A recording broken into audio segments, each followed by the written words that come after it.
دغه سلسله کې ستاسو د بازار ته د جومات طرف د کور ته موږ رالو د باجوړ نورو بازارونو ته ځو چې 14 تاریخ د اتوار ورځ 9 بجې د باجوړ ټولو قومي سیاسي مشرانو علماو د بازارونو سوداګرو مشرانو د ځوانانو یونینونو دا یو غونډه ورکړې ده چې ټول باجوړ بازارونه بندي او په دغه ورځ باندې به موږ د امن دپاره راوځو د دې وطن د امن دپاره دا لمن غوړو دې ټولو زورورو ته چې موږ مسلمانان په دې خاوره کې موږ پښتانه یې موږ خپل ژوند ته پرېږدئ نه نور د دې وطن نه کډوال کیږو نه خپل بازارونه ورانول منو نه کلي ورانول منو د سوال او د خیر لمن چې کوم دی د هر چا ته غوړو دغه د ورورولۍ اپیل دی عزیزانو د امن خبره ګورې دا زموږ دپاره فرض ده فرض دا د انات کلي بازار موږ بېل نه یي ناوګۍ کې او که په سلارزو کې او که مامون کې موږ یو وجود یي دا د انات کلي بازار چې کوم دی د دې نه دیره زموږ نه جوړه شوه په دې پاټک بازار کې موږ ګرځېدلو دا به دا سړي په سر باندې چا ټوپکې کېده چې یو یېره خوره ده دا یېره طرحه چې کوم دی قرآن پاک کې خدای پاک وایي ولنبلونکم بشیء من الخوف والجوع یېره په وطن کې عذاب دی عذاب عزیزان ابراهیم علیه السلام د خدای کور جوړ کړو خو سوال یې د خدای نه وکړو چې ستا کور به مله ابادېږي چې په دې وطن کې امن راشي شوکې او ډاکې وي په لاره کې چې بدامني ختمه شو د خدای کور هم خدای آباد کړو زموږ دغه د امن لمن ده کوم شرونه فسادونه جوړ دي هر طرف ته موږ د امن غږ کوو او د دې قام خبره کوو تاسو ولس ته دا ویل غواړو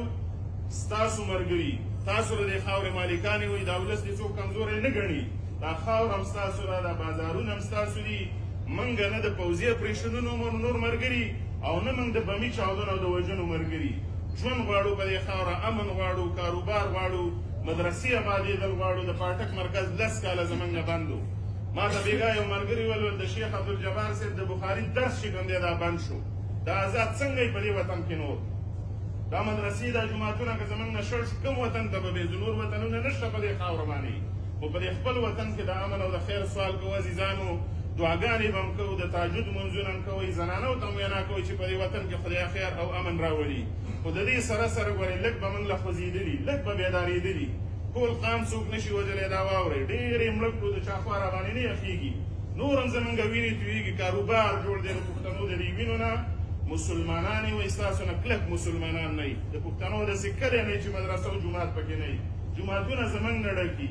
د خیر کارونه موږ او تاسو کوو په دې خاوره باندې نو د مسلمان وینه تویول دا لوی جرم دی دا لوی زیاتی دی د امن دپاره چې کوشش کوو لږ لږ به راوتلي نو دغه یو ورځ ده دغه یو خواست کوو چې کلو بانډو ته هم د غږ ورسوئ سپین بیرغ او سپین اجنډه دا د امن جنډه ده ستاسو د پلرونو نیکونو به په لښکر کې سپین بیرغ راخیستو جنګ شر به جوړو که نه نو دا د سپین بیرغ به د لښکر سوسو ډز به یې پرې بندو